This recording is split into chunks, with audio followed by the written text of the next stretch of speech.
رسول الله وسلم عليك يا حبيب الله حضور فرماयो تے نمبر دے ماؤن دی شفاعت کندس جيڪو مجھے اولاد جو ضرورت پوری کندا والقاضي لهم الحوائج مجھے خاندان وارن کي کا ضرورت پیش آئی مجھے قیب امتی مجھے خاندان مجھے سید مجھے آل اہل بیت دی ضرورت پوری کئی ان جی بھی شفاعت کرے ان کے جنت وٹھی ہلندس ٹرے نمبر تے جے مکمل ضرورت پوری نہ کرے سجو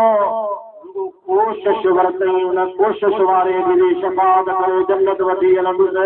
چوتھے نمبر تے حضور فرمایا والمحب لهم بقلبه ولسانه جے کو مجھے اولاد کا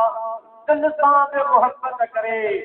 زبان سان بھی محبت کرے ماں محمد ان جی بھی قیامت جے ڏींहुं شفاعت کرے جنت وٹھی ہلندس دل میں بھی محبت ہوجے ان جی زبان کے مٿاں بھی محبت ہوجے دل میں उहा محبت आ जेका तव्हां सां अहल सुन्नत व जमात जे अंदर में आहे ऐं वरी ज़ुबान सां इहा आहे त तव्हां सां अहल बैत तहार जे शान अज़मत खे बयान कयो जीअं अॼु तव्हां सां बयान करण जे लाइ वेठा आहियो बयान हिकिड़े जो कमु आहे बयान करणु ॿियनि जो बि कमु आहे ॿुधणु ऐं ॿुधण खां बाद में सुभाणे अलाह चवो त इहे बि बयान करण वारनि जी शुमार हूंदी जंहिंजो पंजतन पाक सां प्यारो ना जेको मञींदो चारई यार ना इन ॻाल्हि ते लारा आहियो सुभाणे अलाह जा ॾाढा राजो असां बाबा अहल सुन्नत व जमात ऐं अहल सुन्नत जमात वारा हुजूर जे अहल बैत जो भी अदब कंदा आहिनि त मुस्तफ़ा जे असहाबनि जो भी अदब कंदा आहिनि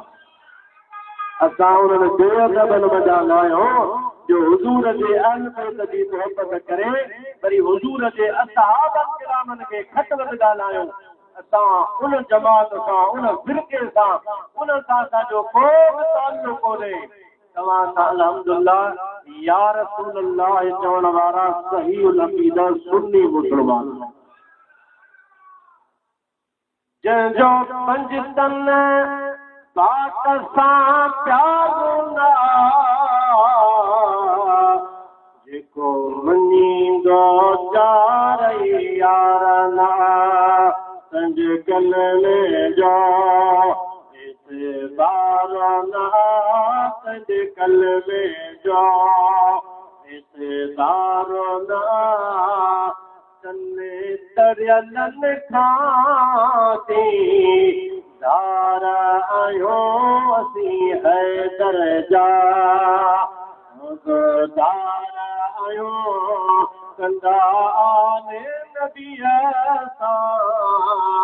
प्यारो आयो असी है दरजा असी पिट को मातम कोन कयो असी कारा कपड़ा कोन सजो असा पिट को मातम कोन कयो असी कारा कपड़ा कोन सजो असा झंडन अॻियां झुको कंदा मस्जिद सां प्यारो आयो असी है दरजा दार आयो कंदा आले नबी सां प्यारो आयो असी है दरजा तो सुभान अल्लाह वरी आवाज़ सां चओ सुभान अल्लाह मदीने खां ॿाहिरां हिकिड़ो एराकी आयो ॿाहिरां जो माण्हू उठो आहे या ॾाची रसान मदीने में काहे आयो हुजूर सां वापार हुजूर फरमायो ॾाची आहे उठा मूंखे ॾे पैसा हेतिरा तय थिया बाद में ॾेई ॾाची या उन हुज़ूर खे वापसि मोटियो रस्ते में जो आयो त हज़रत अली मुर्तज़ा मिली वियुसि ज़ुबान का केरु त मां अहिड़ा थिया 12 छो आहे खपाइणो को जानवर उठ या ॾाची पोइ खपायो कंहिंखे ॾिनी मदीने वारे घणा पैसा हेतिरा वरितई न हुज़ूर फरमायो बाद में वठी तली से फरमायो हाणे हीअं कर मुंहिंजी सलाह वटि वापसि वञ हुज़ूर खे वञी अर्ज़ु कर त साईं तव्हां फरमायो आहे त बाद में वठिजां हाणे बाद में जेकॾहिं मां अचां ऐं तव्हां न हुजो न हुजण जो मतिलबु हुनजो त जेकॾहिं तव्हां विसाल करे वञो त पोइ मूंखे पैसा केरु ॾींदो वञ हुज़ूर खां पुछा कर अंदाज़ तव्हां लॻाइजो हिकिड़े पासे ॾे सवालो जवाब आहे हेॾे हज़रत अली साईं होॾे मुस्तफ़ा मदीने वारो विच ते अहिड़ा बि थो वञे हले हज़रत अली साईं बि सम्झो हूंदो त अॼु वक़्तु आहे अॼु टाइम आहे ॻाल्हि त सौदे वापार जी आहे ज़ाहिर में सौदो हूंदो हक़ीक़त में ख़िलाफ़त जी तरतीब अॼु मुस्तफ़ा खां तय कराए छॾियो हज़रत अली साईं सोचे करे हुनखे फरमायो वञो हुज़ूर खां पैसा केरु ॾींदो आयो या रसूल अल्लाह सौदो थी वियो अथई उनखे कैंसिल कोन थो कयां अवां फरमायो पैसा बाद में मूंखे इहो ॿुधायो जे बाद में मां अचां अवां न हुजो यानी अवां जो विसाल मुबारक थी वञे त रक़म त मुंहिंजी पुॼी ॾींदी पैसा मूंखे केरु ॾींदो हुज़ूर फरमायो जेकॾहिं मां न हूंदुसि त तुंहिंजा पैसा वेंदा कोन रक़म तुंहिंजी पुॼंदी कोन जे मां न हूंदुसि त तोखे तुंहिंजा पैसा अबू बकर सिद्दीक़ ॾींदो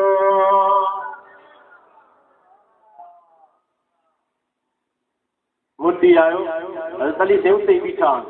करे ख़बर छा थियो हुज़ूर फरमायो अर्ज़ के सही हुज़ूर फरमायो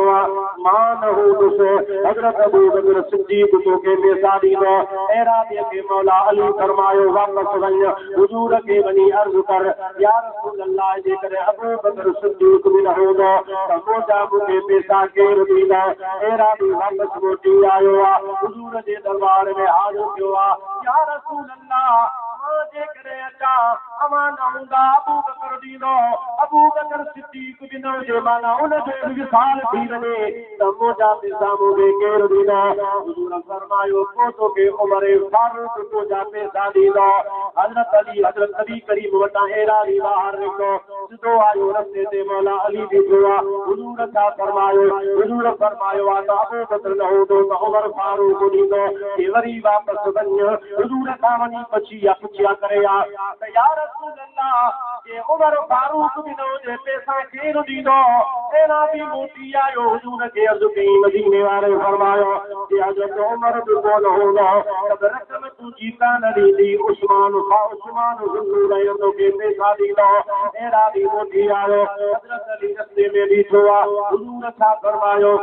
साईं फरमायो आहे उमर न हूंदो त उस्मान ज़ुल्लुरैन ॾींदो वरी अहिड़ा बि वापसि वञ हुज़ूर खां वञी पुछा कर अगर उस्मान बि न हुजे माना उनजो बि विसाल थी वञे त मुंहिंजा पैसा मूंखे केरु ॾींदो अहिड़ा बि वापसि मोटी आयो मुस्तफ़ा खे जे अर्ज़ कई या रसूल अल्लाह तव्हां फरमायो मां न हुजां अबू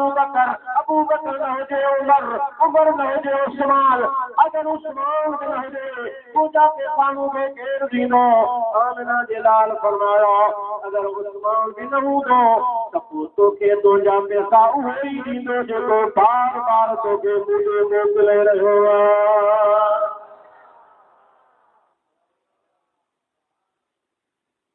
सुभान अल्लाह ओदे आवाज़ सुभान अल्लाह ओदा हमरा ॾिठा अथव न इहे बिस्तरनि वारा पुछा न पुछा सिधो महिमान तव्हां वटि माण्हू ॾिसंदा बा ग़रीब आहिनि मिस्कीन आहिनि इन्हनि जी पूरी पार्टी अवां उन्हनि जा किताब खोले ॾिसो इन जो वडो मौलवी साहब हिकिड़ो आहे बराई ने कातिया किताब में लिखी वियो आहे उस नबी करीम जी बेअदबी गुस्ताखी लिखी वियो आहे लाइन में हुजूर जी लिखी वियो आहे जो तो उसको दीवार के पीछे का पता नहीं जो तो नबी करीम अलैहिस्सलाम के माद अल्लाह हित जे पुठियां जी फिक्र कान पवंदी आहे अबा हित घणे थी पुट जी बिन जीत ने जीते जी पंजंदी घर जी पुट जी थींदी काते रही भित पंज नथन फुटन जी भला एडी वडे में वडी कोई बुत हुई एडी पुरानी होती न दादू पर त खैर दा खैर सेरी काने का वो ज्यादा केतरी भी खुली भित फेर है हुजूर वेठा ने किथे हजरत अली भी थोड़ा कह जाए से हुजूर की खबर आ इन एरा बे के वापस मुझे केर पे मोकले जोरा सुभान अल्लाह चो यो बेअदब जो यो टोलो थे अल्लाह ने संगत आए ज़ाहिर में बेचारा सादड़ा सुगड़ा बटरे दी गद हलो दिला काटियो सिंधियन में कुछ न वरी हफ्तो वरी 10 दी वरी 40 दी खैर ज़माने बिन खां बाद में कम अगियो कोयो सब दूरी चिट्टो करे छडीदा वापस जो हमरा मोटी इंदो अबा हुआ कंदो हो यारी हुआ कदो हो बारी हुआ कदो इमाम हुसैन जो ध्यान हुआ कदो इमाम हुसैन जे जिक्र पाक जी महफिल इन बेअदब जे वर जो चढ़ो एरी तन के सुती प्यारे सजो मोटी आयो तो मुझा जे तो यारी भी काने का बारी भी काने का इमाम हुसैन जे जिक्र जी महफिल भी काने का कथा छोड़ो पक्को वहां भी जो कदी करे जे लाही खुदा इन्हनि खां बेअदब खां तव्हां असांखे बचाए अदब वारी जमात सां अल्लाह रहाए दुरूद शरीफ पढ़ो बाज़ कया सल्लल्लाहु या रसूल अल्लाह व सल्लल्लाहु अलैका या हबीब अल्लाह सल्लल्लाहु अलैका या रसूल अल्लाह व सल्लल्लाहु अलैका या हबीब अल्लाह हुजूर के असहाबन सजन अर्ज कया तेरे कुरान की आयत नाज़िल थी कुल्ला असअलुकुम अलैहि अजरन इल्ला अल-मवद्दत फिल क़ुरबा ऐ मुजाहिदीन के जाओ मां तव्हां का इस्लाम जे वद में कुछ भी न थो घुरा सिर्फ सवाल मुझे करीबन सां मोहब्बत कजो हुजूर जे असहाब हुजूर के अर्ज कया मन कराबतुक अल्लज़ीन वजदत अलैना मवद्दतहुम ऐ अल्लाह जा रसूल असां के बुधायो उहे तव्हां जा केड़ा करीब आहिनि जंजी मोहब्बत असांजे मथां कुरान में अल्लाह वाजू फरमाई आहे जन करीबन जे मोहब्बत जो सवाल कयो था उहे केड़ा वाजा करीब आहिनि आमिना जे लाल सल्लल्लाहु अलैहि वसल्लम फरमाया साबियो पूछो था तो बुधो अलीयुल व फातिमा वफनाहुमा जंजी मोहब्बत मां तव्हां का घुरांदो जेको अली आहे दी खातून जन्नता जो इमाम हसन उन्हनि जो फर्जंद है जो तो इमाम हुसैन उन्हनि जो फर्जंद है अली खातून जन्नत ऐं उन्हनि जे पुट जी मां मोहब्बत तव्हां खां मोहब्बत घुरांदो जो फरमायो इमाम हसन ऐं हुसैन इशारो करे मन अहब हाज़ैन जंहिं हिननि ॿिन्ही सां मोहब्बत कई जंहिं हिननि ॿिन्ही सां मोहब्बत कई व अहब उम्महुमा व अबाहुमा कान मैया फी दरजती फिल जन्नह औ कमा काल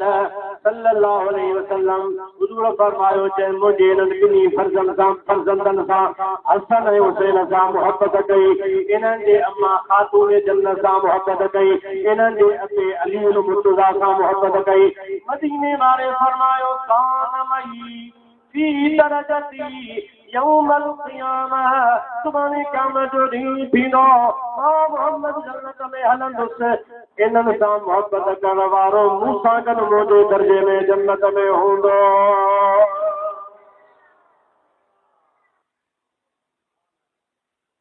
इन्हनि सां मोहब्बत करण वारो मूंसां गॾु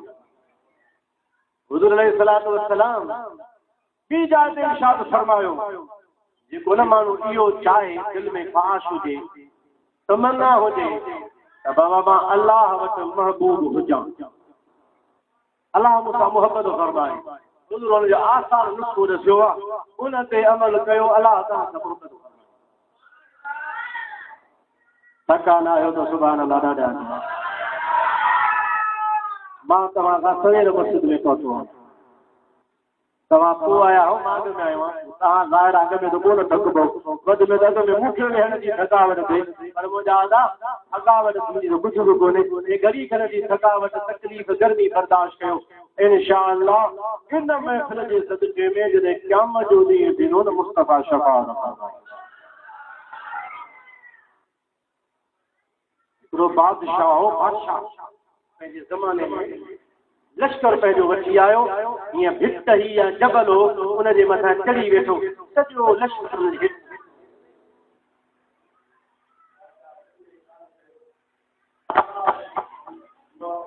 मथे हुजां जॾहिं करबला में ताजदारे करबला इमाम हुसैन आयो। काश मां उन ज़माने में हुजां ही सॼो लश्कर वठी मां इमाम जे हिमायत में करबला में वञी रहां,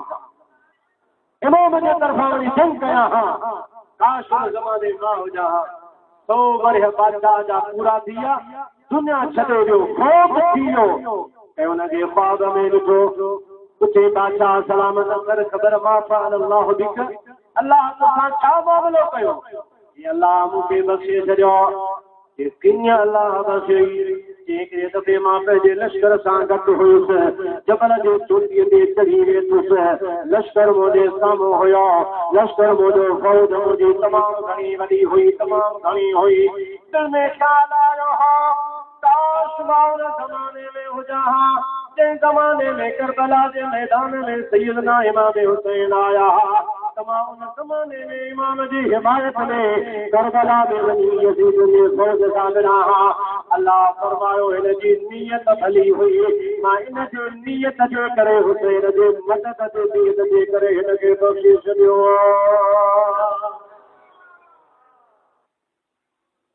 कौनैन में बुलंद है रुतबा हुसैन का, उर्दू समझो दाल सुभान अल्लाह चो।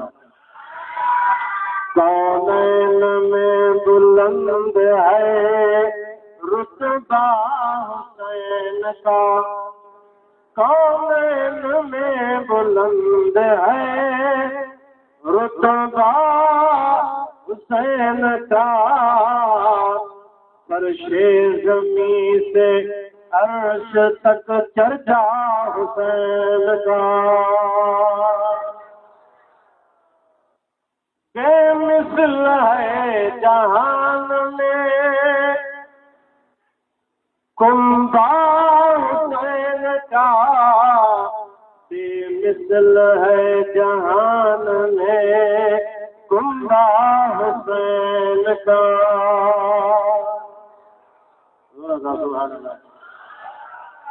खानदान खोड़, तोमू खोड़, दातू खोड़, दुनिया में मानू खोड़, रसूलुल्लाह जो घरानो पासा जो सवाल। करबला जे वाक़े खां बाद अजर सैयदना इमाम ज़ैनुल आबिदीन मदीने में हा, हज ते रवाना थिया। मदीने खां ॿाहिरां निकिता, कुझु माण्हू आया इमाम सां अची मिलिया। जीअं इमाम हुसैन फरमाए बाबा हिन जे लाइ मानी तयारु कयो। मानी तयारु थी वई, दस्तरखान लॻायो, दस्तरखान लॻी वियो, मानी अची वई, मानी खाधऊं। बाबा हिन लाइ शरबत ठाहियो, शरबत थी विया, हिननि खे प्यारियो, प्यारिया विया। इमाम ज़ैनुल आबिदीन बाद में पंहिंजे खीसे मथां रक़म कढी, पैसा कढिया, उन्हनि जे हथ में रखिया, पाण फरमायो वठो, सफ़र में आयो, ज़रूरत में तव्हांखे पैसा कम ईंदा। पैसा हुन वरिता, पैसनि वठण खां बाद इमाम ज़ैनुल आबिदीन खे चवण लॻा कि भला असांखे सुञाणो था? पाण फरमायो हा मां तव्हांखे सुञाणा थो। पैसा किथे जाओ? पाण भला तव्हां कूफे जाओ, कूफे जा आहियो, सुञाणो था? भला मां बिल्कुलु तव्हांखे पूरे शुजरे सां सुञाणा थो। तव्हां कूफे जा आहियो? करबला में जेके असां सां गड़िया उन मां तव्हां बि आहियो नहीं पोइ एतिरे हूंदे अव्हांखे ख़बर बि आहे पोइ बि तव्हां असांखे तव्हां असांजी ख़ातिर तवाज़ कई मानियूं बि खारायूं शरबत बि पियाया चाड़ीअ में तव्हां असांखे ख़र्च बि ॾिनो पैसा बि ॾिना जॾहिं ख़बर बि हुयव पोइ अहिड़ो बर्ताव छो कयो इमाम ज़ैनुल आबिदीन फरमायो पोइ तव्हां कूफे वारनि जो तॾो हुयो मदीनो असां सैयदनि जो तॾो आहे तव्हां पंहिंजे तॾे जी लज कान रखी हुई उहो तव्हांजो तॾो हो तव्हांखे ख़्यालु रखणु घुरिबो हुयो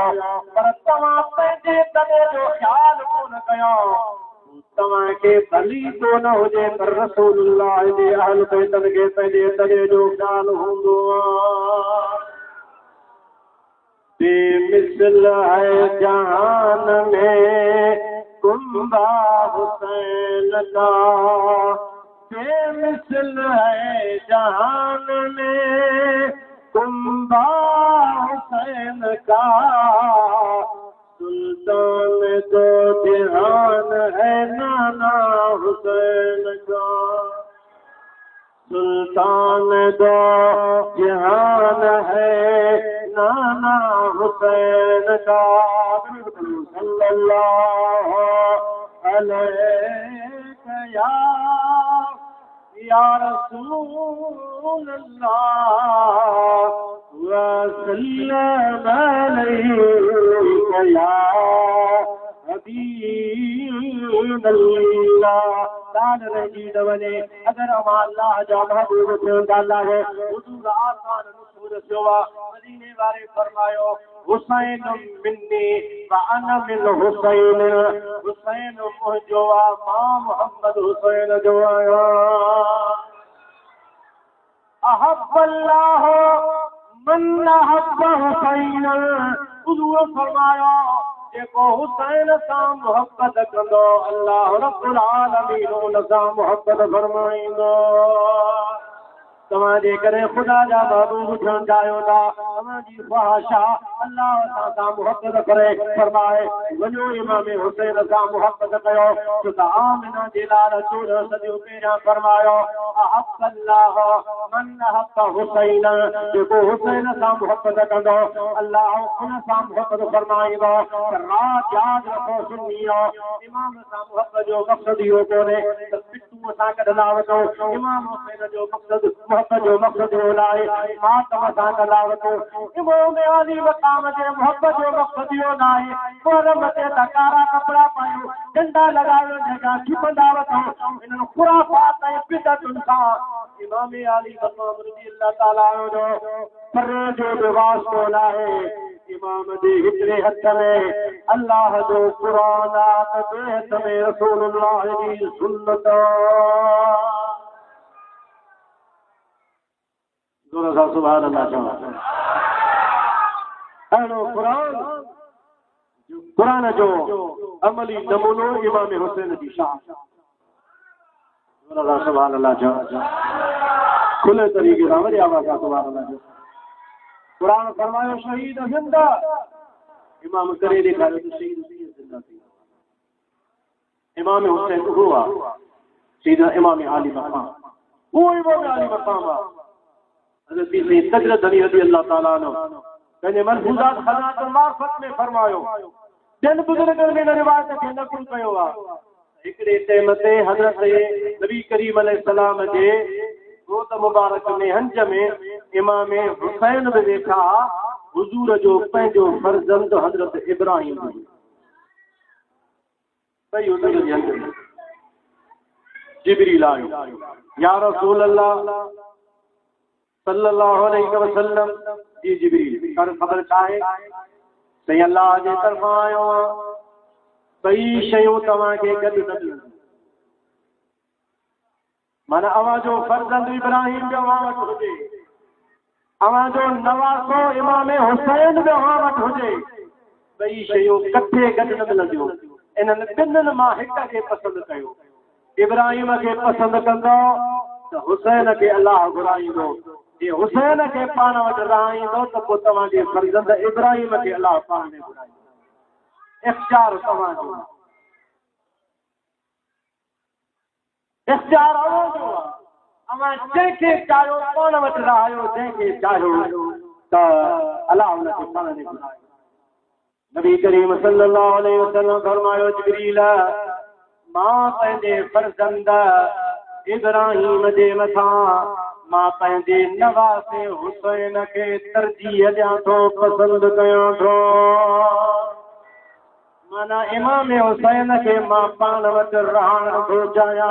मां पंहिंजे फर्ज़ंद जे मथां इमाम आली मकाम खे तरजीह ॾियां थो हुज़ूर इमाम हुसैन खे तरजीह छो ॾिनी कई हुन में हिकमतूं आहिनि हिकु हिकमत हुन में इहा बि थी सघे थी हुज़ूर सल्लल्लाहु अलैहि वसल्लम ख़्याल फरमायो हूंदो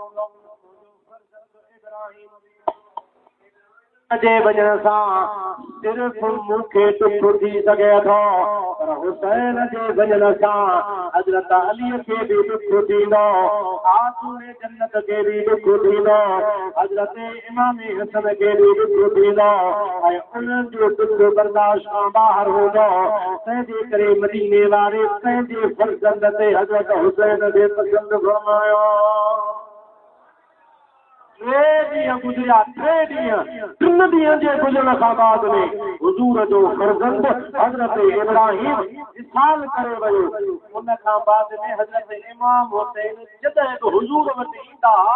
हुज़ूर जी ज़ुबान मुबारक मां लफ़्ज़ निकिरंदा हुआ पाण फरमाईंदा मरहबा मरहबा बिमन फदैत बिही इब्नी पाण फरमाईंदा मां उनखे मरहबा थो चवां उनखे ख़ुशामदीद थो चवां जंहिंजे मथां मां पंहिंजे फर्ज़ंद इब्राहिम खे फ़िदा कयो भला क़ुर्बान कयो छो त इमाम आली मक़ाम खे हुज़ूर तरजीह ॾिनी हुज़ूर इमाम आली मक़ाम खे पाण वटि रखियो तरसायो हज़रत इब्राहिम जो विसाल थी वियो पोइ विसाल इब्राहिम खां बाद में हुज़ूर अलैहिस्सलातु वस्सलाम हज़रत इमाम हुसैन खे फरमाईंदा मां अर्ज़ इहो कयो त हज़रत इमाम हुसैन जो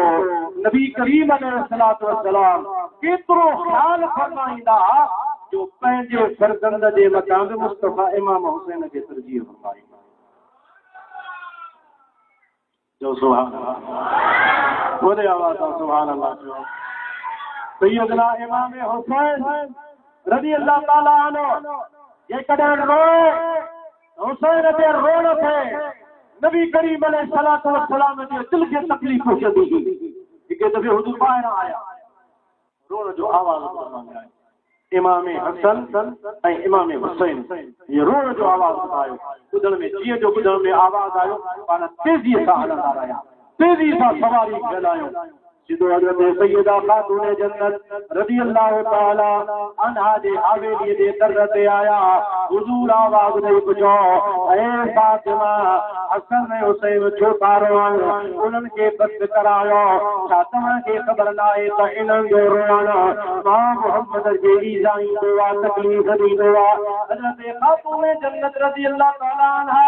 हुज़ूर जे दरबार में अर्ज़ कयो या रसूल अल्लाह उन जे करे भई शहज़ादा रोई रहिया आहिनि इन्हनि खे उन लॻी या पाणी कोन्हे हुज़ूर ऐलान फरमायो जेके बि साहबी पुठियां मौजूद आहे मदीने वारे फरमायो कंहिं वटि पाणी मौजूद आहे अर्ज़ कयो या रसूल अल्लाह कंहिं वटि पाणी मौजूद कोन्हे पाणीअ जो घुट न आहे पर कतिरो बि कोन्हे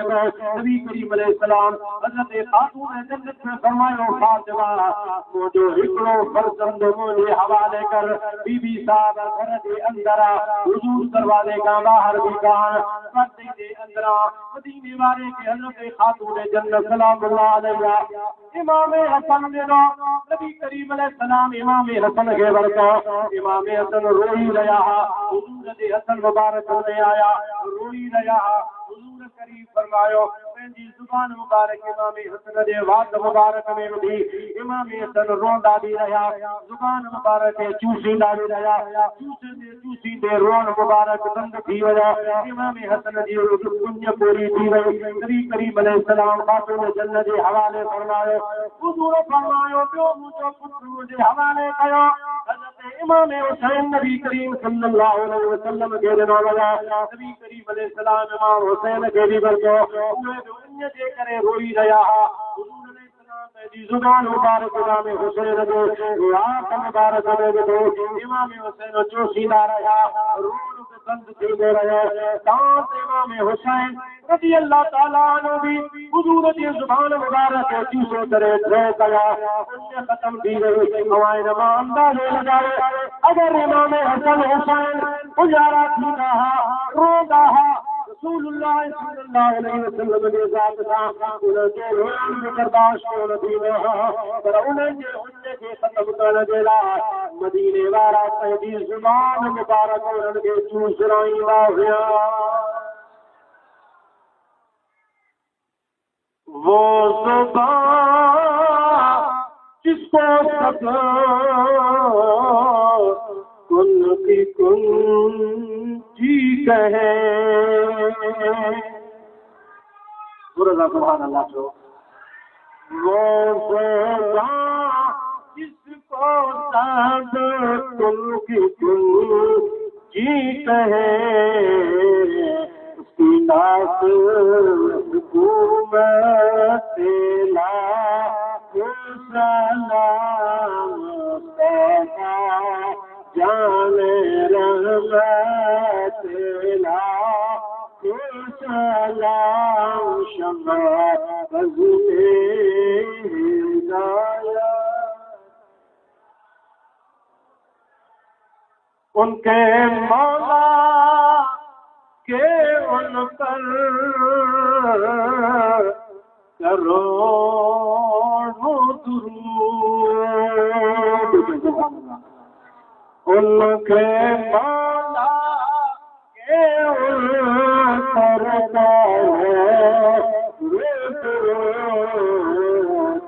उनके असहाब सलाम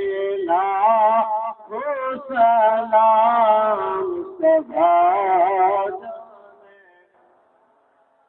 तेला सलाम शमा बज़्मे।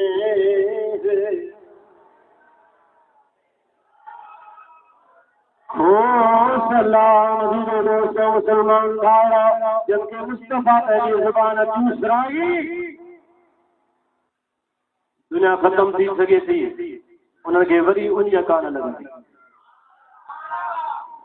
सुभान अल्लाह।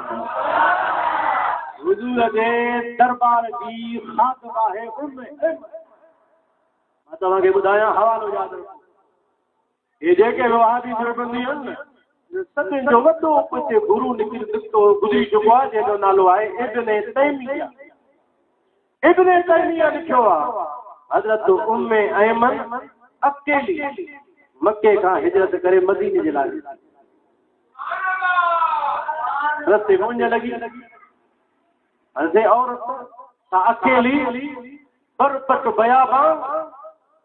मक्के खां मदीनो 450 जे करीब किलोमीटर सफ़र हेॾो सारो। अॼु त आसानी आहे, पुराने ज़माने में आसानी कोन हो। ज़ाहिर आहे उन जो लॻी हज़रत उम्मे ऐमन खे ॾाढी तकलीफ़।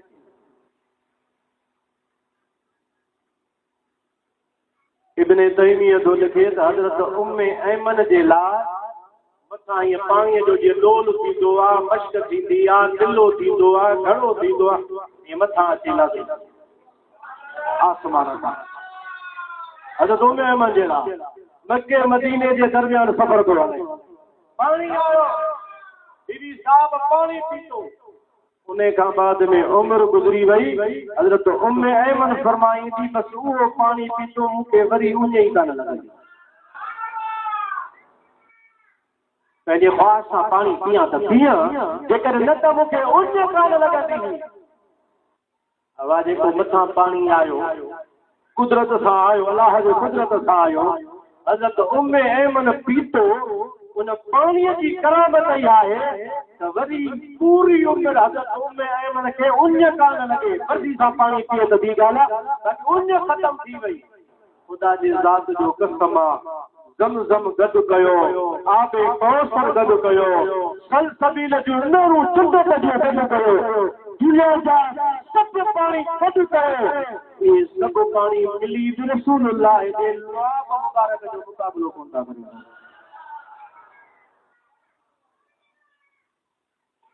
आहिस्ता सुभान अल्लाह चवंदो त कमु थी वेंदो। सबसे आला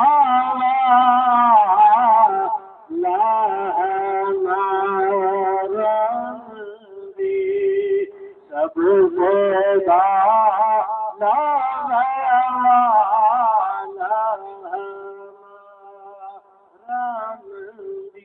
असांजे आलम जो फैसलो आहे मुस्तफा जे कदमनि सां जिस्म सां जेका मिटी लॻंदी आहे इन मिटीअ जो मक़ाम मस्जिद खां मथे बैतुल्लाह खां मथे बैतुल इज़्ज़त खां मथे बैतुल मामूर खां मथे अल्लाह जे अर्श खां बि इन मिटीअ जो मक़ाम मथां हुआ जेका मिटी मुस्तफा जे जिस्म सां लॻे थी लुआब जिस्म सां लॻंदो नाहे लुआब मुबारक त मुस्तफा जे जिस्म मुबारक जे अंदर हूंदो आहे जेकॾहिं हुन मिटीअ जो मक़ाम पूरी दुनिया जे तमामु शयुनि खां मथां हुआ